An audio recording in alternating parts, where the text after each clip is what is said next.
Einstein German scientist હતો, યહૂદી હતો. જે યહૂદીઓ અને હમાસ આજે ભયંકર ખૂંખાર લડાઈ લડી રહ્યા છે. એ જર્મન સાયન્ટિસ્ટ યહૂદી જેણે આ જીવન જ્ઞાનની યાત્રા કરી અને એણે પ્રગટ કરેલું સત્ય, બ્રહ્માંડનો સ્વભાવ શું, બ્રહ્માંડની ગતિ કઈ, બ્રહ્માંડની સ્થિતિ કઈ, બ્રહ્માંડનો સ્વધર્મ કયો, કયું બ્રહ્માંડ તે કે આપણે જેને 14 બ્રહ્માંડ કહીએ છીએ તે આ બધા જ તારા જે દેખાય છે આપણને અમાસની રાત્રે વધારે સ્પષ્ટ, એ તારાઓ મોટા મોટા સૂર્યો છે. એ માત્ર ટમટમતા નાના સરખા દીવડા નથી, પણ આપણી અને તેની વચ્ચેનું અંતર એટલું બધું છે કે આપણને ખૂબ નાના દેખાય છે. આપણી ચર્મચક્ષુ દ્વારા, આપણી ફિઝિકલ બિઈંગની આંખો દ્વારા, આપણા પંચમહાભૂતના માનવીય પિંડના એક ઓર્ગન દ્વારા આપણે એને જોઈએ છે તો એ આપણને ખૂબ ટમટમતા નાના દેખાય છે, પણ એ બહુ મોટા સૂર્યો છે. આપણા સૂર્ય કરતાં અનેક ગણા મોટા સૂર્યો એ આ ટમટમતા તારા છે અને તે દરેકનું પોતાનું અલગ અલગ બ્રહ્માંડ છે.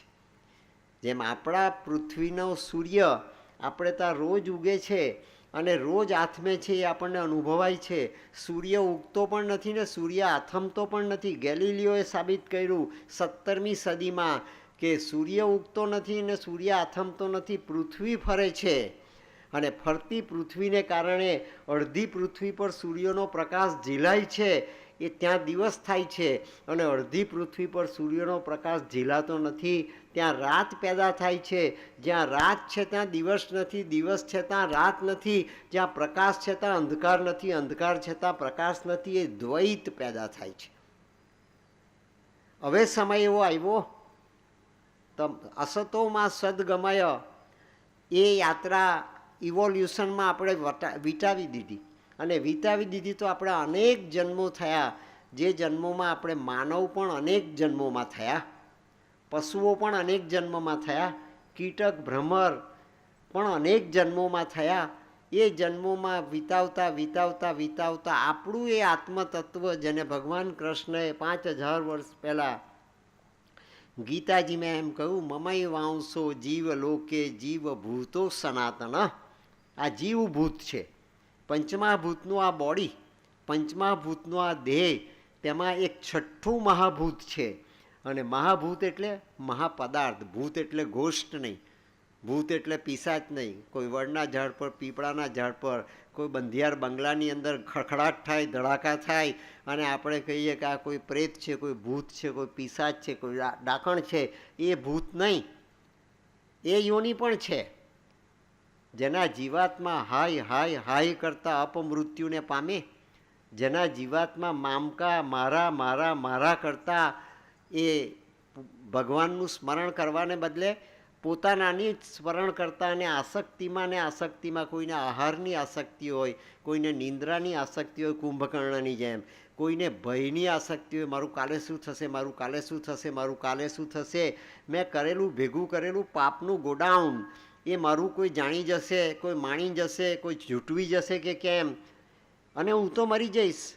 પણ આ બધું બરાબર વ્યવસ્થિત કરીને, બરાબર ગોઠવીને, મારા મામકાઓને બરાબર સોંપીને પછી હું મરું, એવું કંઈ થાય. એ ભયમાં સતત જીવાય, એ ભય પરત્વે પણ એક આસક્તિ છે. અને જેની આપણને આસક્તિ છે તેનો જ આપણે વિચાર કરી શકીએ. આ ભાઈ આ સૂર છે બધા સંગીતના, એમાંથી જે સૂર દબાવે એવો સ્વર આ લાકડાની પેટીમાંથી પ્રગટ થાય. આપણો આત્મા જે સૂરની ઉપર મનને ગતિશીલ કરે તે પ્રકારની અવસ્થા, તે પ્રકારની ચેતના, તે પ્રકારનો વિચાર, તે પ્રકારનું આપણું પોતાનું ચેતનાનું તંત્ર એ કામ કરતું થાય. એ ભારતના ઋષિમુનિઓને લાખો વર્ષ પહેલાં આત્મસાત હતું. આજનો ન્યુરોલોજીસ્ટ નથી સમજી શકતો, આજનો મનોવૈજ્ઞાનિક નથી સમજી શકતો, આજના ન્યુરો સર્જન નથી સમજી શકતા. માઇન્ડને એણે બ્રેઇન માની દીધું. બ્રેઇન એ માઉસનો લોચો છે.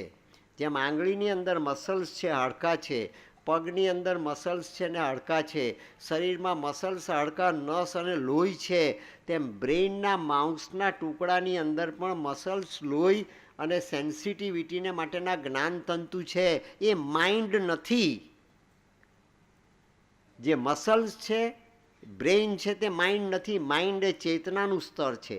આખી પ્રકૃતિ, શરીરની પ્રકૃતિ, પ્રાણની પ્રકૃતિ અને મનની પ્રકૃતિને પ્રકૃતિ તરીકે જીવંત બનાવનાર જે એનર્જી છે, જે તત્વ છે, જે સત્વ છે, જે એકમાત્ર પાવર છે, એ પાવર તે માઇન્ડ છે. મન એ પ્રકૃતિનું ઊંચામાં ઊંચું શિખર છે. આપણી 5 જ્ઞાનેન્દ્રિય છે અને 5 કર્મેન્દ્રિય છે. એ 5 જ્ઞાનેન્દ્રિય અને કર્મેન્દ્રિય જેના માધ્યમ દ્વારા વ્યક્ત થાય છે. આંખ જોઈ શકે છે, કાન સાંભળી શકે છે, જીભ સ્વાદ લઈ શકે છે. કોણ લેવડાવે છે એની પાસે? આંખ સાંભળી નથી શકતી, કાન જોઈ નથી શકતા, ચામડી એ ખાઈ નથી શકતી, અને બધાનું કેન્સર થાય છે. માઇન્ડનું બી કેન્સર થાય છે. આત્માનું કેન્સર કોઈ ડૉક્ટરે નિદાન કર્યું? તને આત્માનો ટીબી થયો છે એમ કોઈ ડૉક્ટરે નિદાન કર્યું? તારો આત્મા વિકલાંગ થયો છે એમ કોઈ ઓર્થોપેડિક સર્જને ઓપરેશન કર્યું? તારો આત્મા ગાંડો થયો છે એમ કોઈ મનોવૈજ્ઞાનિકે નિદાન કર્યું? ગાંડો માણસ પણ આત્માથી જીવે છે, ડાયો માણસ પણ આત્માથી જીવે છે, પાગલ માણસ પણ આત્માથી શ્વાસ લે છે અને જીવે છે. પણ પ્રકૃતિ એ મનનું સ્વરૂપ છે.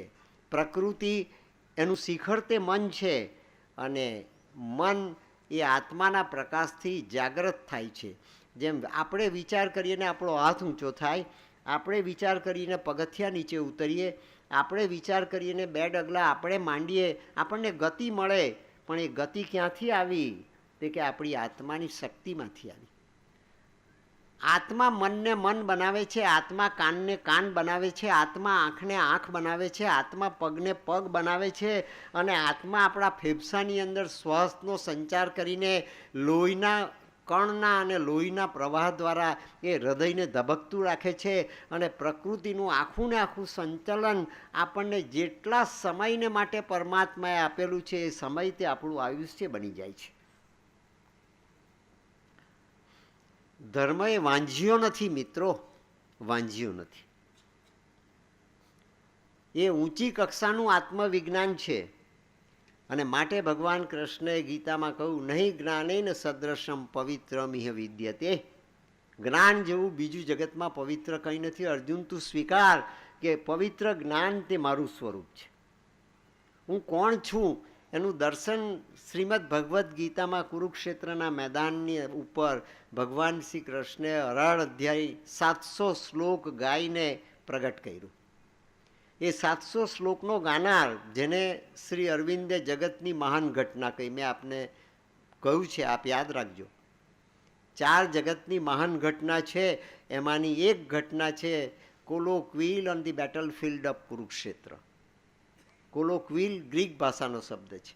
ભાગવત વાણી, પરમાત્માની વાણી, પરમાત્માનો રવ, પરમાત્માનો નાદ, પરમાત્માનો સ્વર, પરમાત્માનો sound. He is master's voice. તમારો બી માસ્ટર, મારો બી માસ્ટર, સકલ બ્રહ્માંડનો જે માસ્ટર છે, માલિક છે, તેનો અવાજ તે ઓમકાર છે. મિત્રો, દુનિયાનો જે ધર્મ વેદાંતમાંથી પ્રગટ થયો, મેં આપને સમજાવી કે ભગવાન કૃષ્ણની વાણી, જે આદેશ ભગવાન કૃષ્ણએ શ્રી અરવિંદને અલીપોરની જેલમાં આપ્યો, એ આદેશમાં ભગવાન કૃષ્ણએ કહ્યું કે તારે મારા આદેશનું પાલન કરવાનું, હું જે કહું તે પ્રમાણે તારે કરવાનું. એ જે ઓમકારની વાણી છે, ઓમકારનો રવ છે, એને માટે શ્રી અરવિંદે શબ્દ વાપરો છે colloquial on the battlefield of Kurukshetra.